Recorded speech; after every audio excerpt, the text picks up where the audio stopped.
Severe tunes. Danny Fury.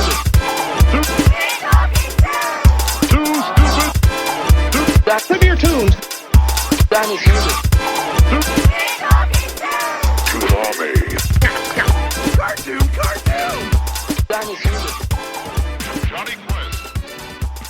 Hi, my name is Zach. And I'm Evan. And this is That Cartoon Podcast. And today we have a very special guest, an extremely talented woman who has been in a lot of different shows, in anime and cartoons and live action shows.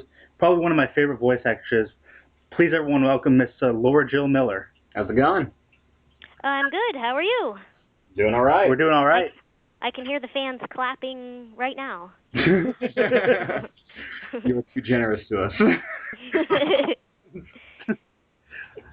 So let's go ahead and get started. When did you first become interested in acting and voice acting?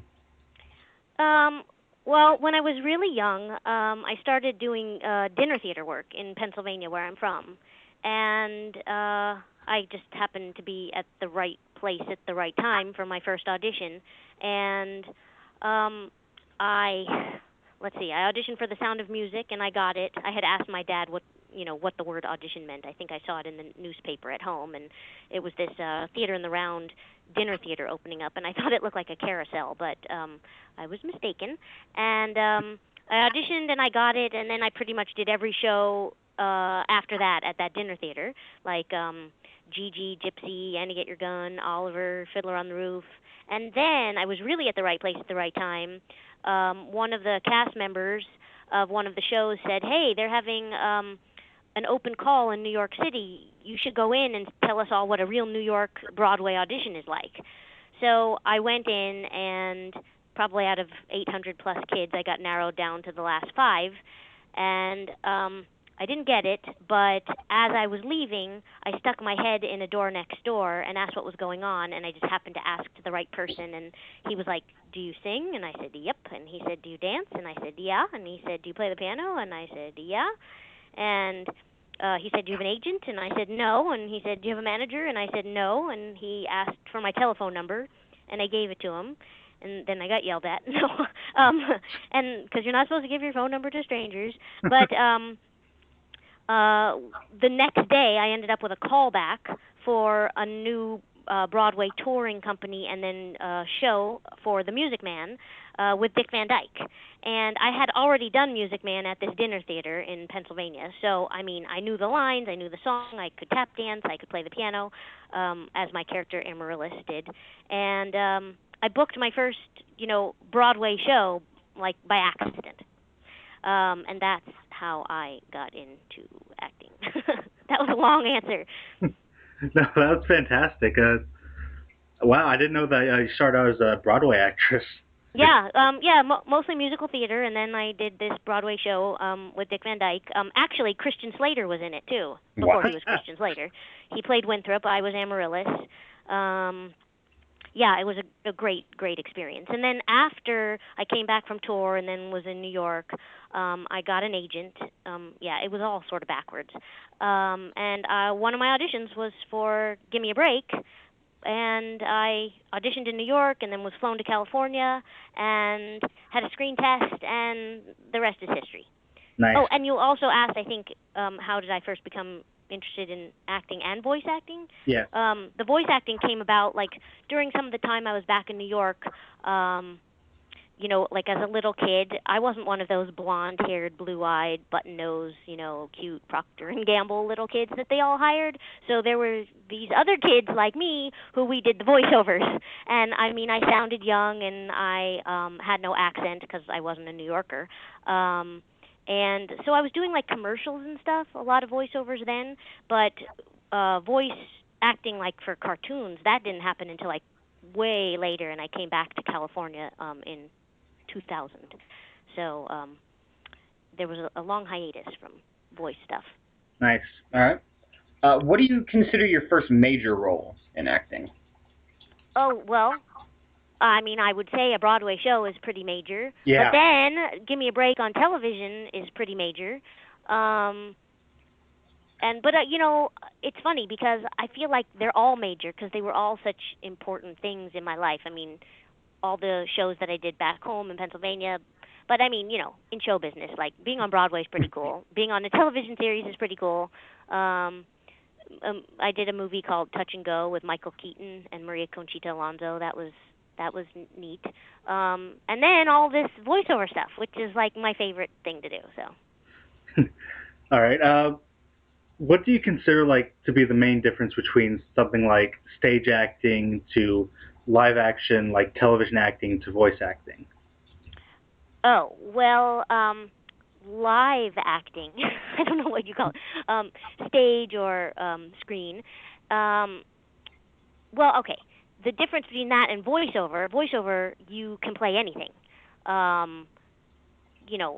Where on television or in a Broadway show could I play like a lamb or a dog or, a superhero or something like that? The difference between anime acting and then like general animation stuff. The anime stuff, you're in a booth, usually all by yourself, and you are syncing to picture. The picture is already done. That's for shows like Digimon, and I did Naruto, and I think, Blood Plus, and those kind. The other kind of animation, like Juniper Lee and Clifford and Wubsy and Huggle Monsters and Psy Girls and Doc and all those. There's a lot more freedom in the script, and we ad lib even. In fact, sometimes we're supposed to. And most of the time, they're done with the cast in the recording booth. Actually, Doc is a little different. We record that alone most of the time. But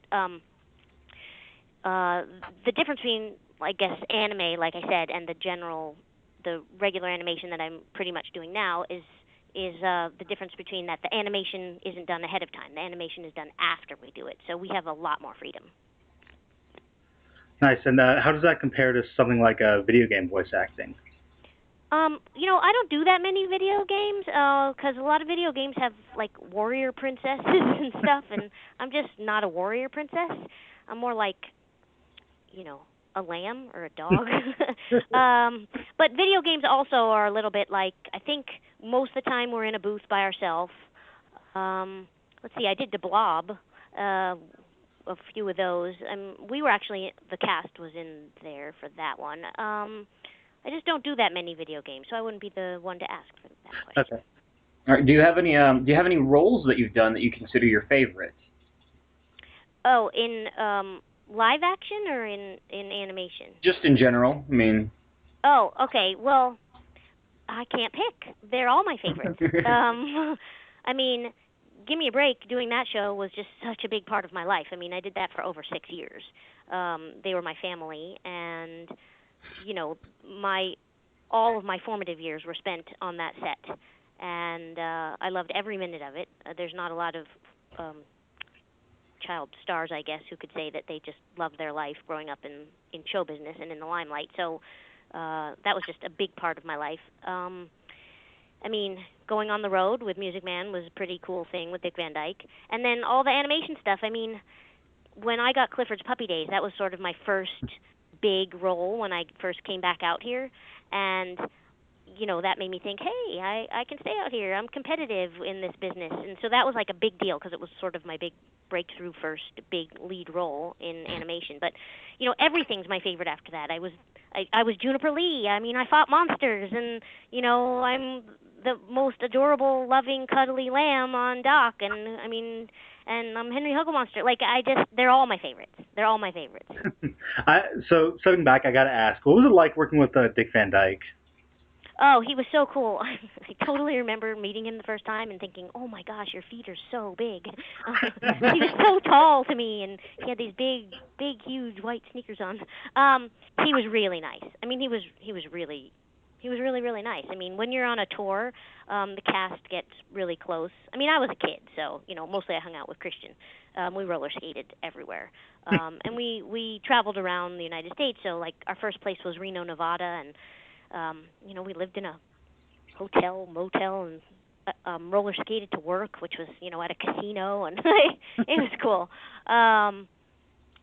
Yeah, we had a lot of long sit-downs for that tour. It wasn't like a bus and truck or anything. It was like we were 8 or 10 or 12 weeks in Reno and 12 or so weeks in Los Angeles and San Francisco, and then we were in Minneapolis and Chicago. We hit a lot of big cities.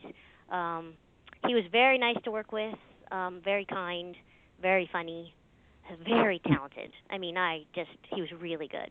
I don't know why we closed so early on Broadway. You mentioned rollerblading when you were a kid. Do you have any hobbies that you enjoy outside of voice acting? Oh, well, let me correct you. That was roller skating. That was not rollerblading. Hobbies, well, when I haven't injured my back, which is, I love hiking and I like swimming. I love hiking. All right. Awesome. If there's any character that you could choose to play, do you have like anybody that you would really want to do? Well, let's see. Well, in animation, anyone. I mean, that's the beauty of animation. You can do anything. I mean, who would think that, I couldn't even make up half the stuff that I do in animation. I'm going to be a Asian girl who fights off monsters. I mean, so in animation, anything, I just love the work. On camera, a character. No, I don't know. I have a friend who ran away with the circus. I would love to be in a movie and play her and do her life history. That would be pretty cool. Nice.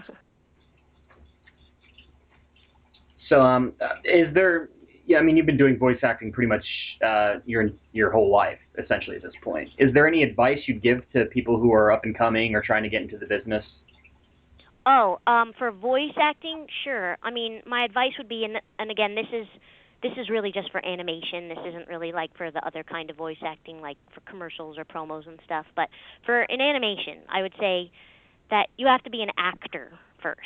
It's not just about doing voices or making silly sounds. I mean, that's a big part of it. You have to be able to have accents and, do all kinds of things with your voice. But you really have to bring, or be able to bring, life to these characters and bring the black and white words off of the page.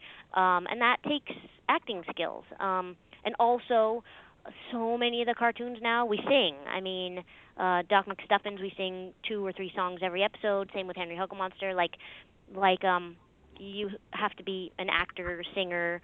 I would suggest for people, if they're in their hometowns, like do plays, get involved with theater. Again, in animation, like everyone who does cartoons, they're all actors, singers, comedians. They're performers. They're not just like, hey, I can, I have a funny voice, I can do that. So I guess that would be my advice. Yeah, and I have to say, I really appreciate some of the stuff that you've done lately, especially like Henry Hugglemonster. I watched an episode of that recently, and I think it's a fantastic show for younger kids. Do you have any comment on that?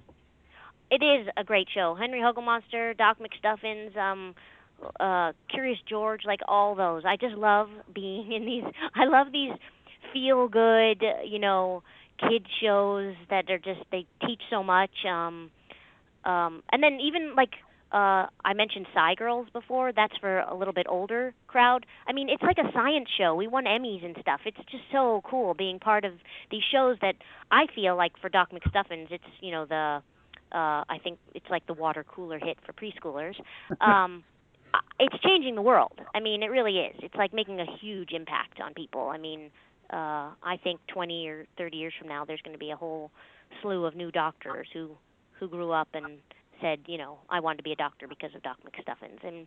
And the things you hear from parents about taking their kids to doctors and pediatricians, and the pediatricians writing these letters saying, oh my gosh, my practice has completely changed because kids now come in and say, look, there's an otoscope. I mean, it's amazing being a part of these shows that just make such an impact on the world. And I know that sounds so funny talking about cartoons, but it really does. I do believe that cartoons can make a huge impact on people, especially in the developing years, like between the ages of like 4 and 10. You have a lot of stuff that can develop in the brain, and I think shows like that really do help. Yeah. So to change gears a little bit here, we're going to talk a little bit about a specific show that a lot of people know you from, Digimon. So Sing theme song now. this is I don't think I could actually. Come to think of it. It's been a while, hasn't it? Yes. Well, it just got recently put on Netflix. Oh, for real? Yeah, first season in English and Japanese. Oh, cool. Except doesn't my character come in like second season? It comes in very late first season actually as a Okay. role. We're currently doing a review show of it called the Digimon Digital Podcast, and we're going through 9 episodes at a time and basically reviewing the series. It's kind of interesting looking at. It was almost like a time capsule, looking back at the year 2000, kind of seeing how stuff like anime has developed through the years, especially just looking 14 years ago. So I guess I should go ahead and start by asking, how did you get your start on that show?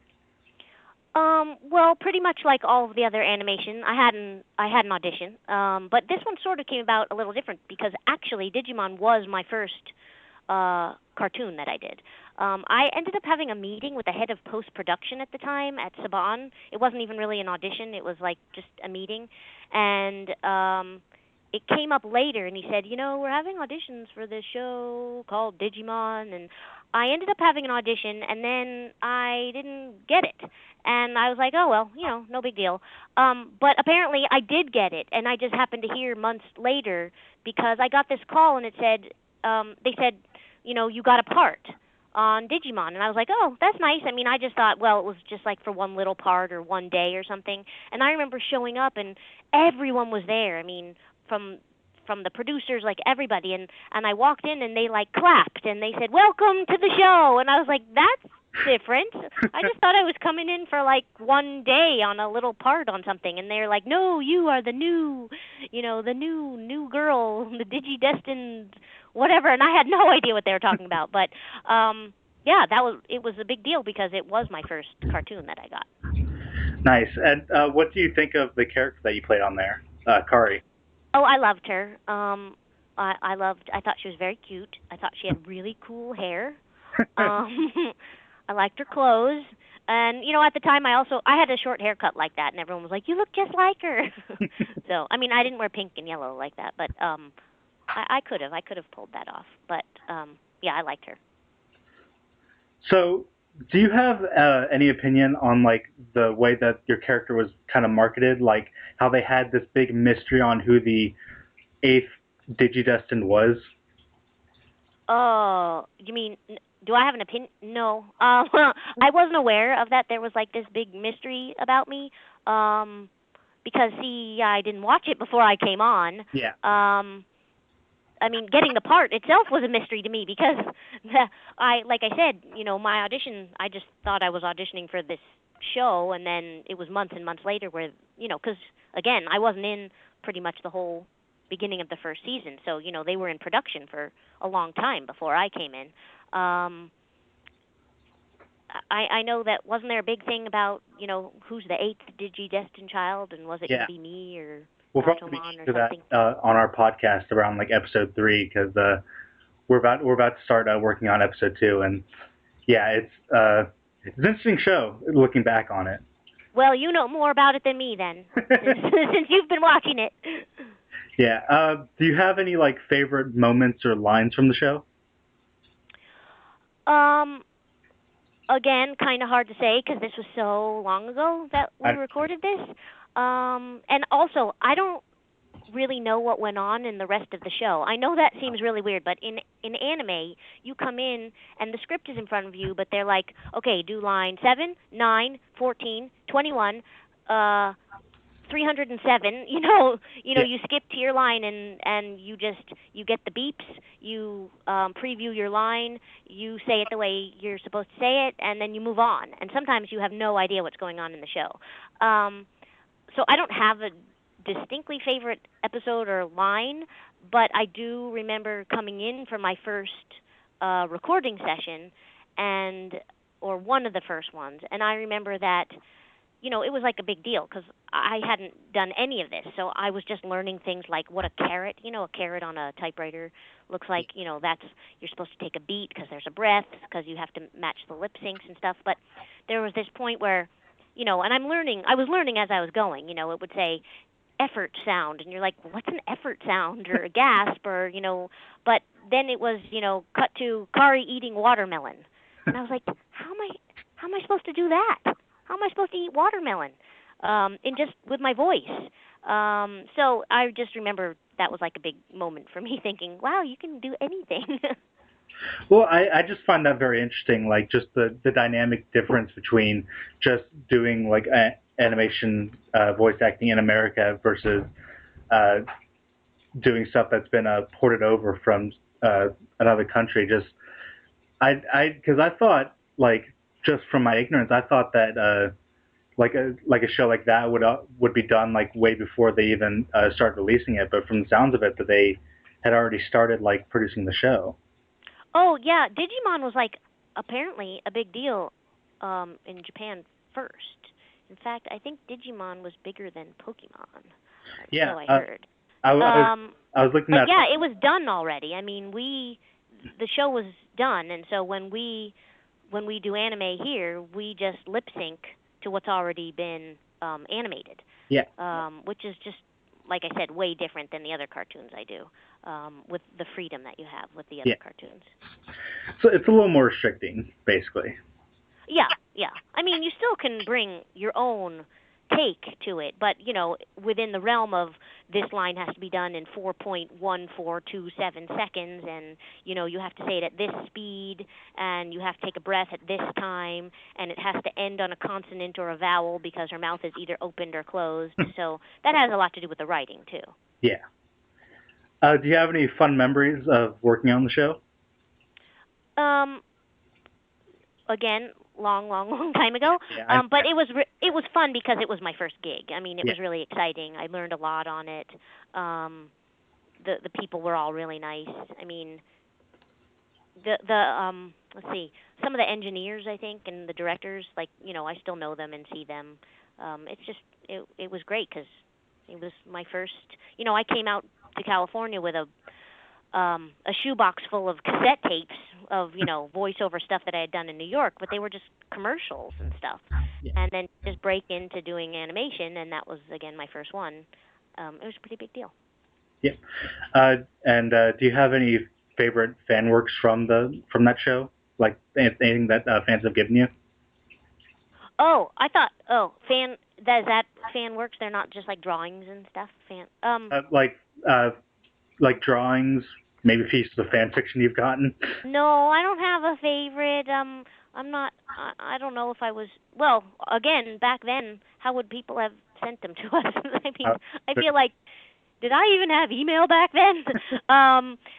No, I mean, sometimes I peruse the internet and I see some cool fan work pics of, Kari and Gatomon and stuff. I mean, I think Kari was the cutest character, and Gatomon, and I love cats, so, it was just really fitting. And like I said, I had her haircut. But no, I don't have any favorites, but, hey, if people have them, you should send them in, or post them or something, and then I'll look and I'll see them. Definitely. Well, thank you so much for coming out. Thank you. Thank you for interviewing. Have a good rest of your day and weekend. You as well. You as well. Okay. Bye. Bye.